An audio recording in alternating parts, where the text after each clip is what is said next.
മധുകളാൽ മനമുരുകും മരതക മലരുകൾ വിരിയുകയായി മശ്രിഖിലും മഗ്രിബിലും മഹ്മൂദിൻ സ്തുതി ഉയരുകയായി അഹദിൻ ഹബീബരേ നബിയേ അജബിൻ ജമാലരേ തണിയേ ഉദയം നിലാവരേ എന്റെ സീതരേ തിരുനൂറുദിക്കലായി അന്ന് മരുഭൂതണുക്കളായി മക്ക വിരിയും പ്രകാശമായി മദഹൽ ഹാരാർദ്രമായി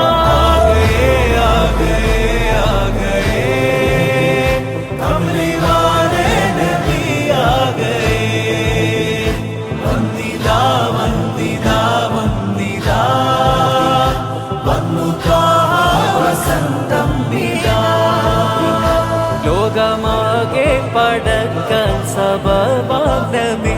ലോകരിൽ റഹ്മത്തായുള്ള ഖൈറാം നബി ലൗ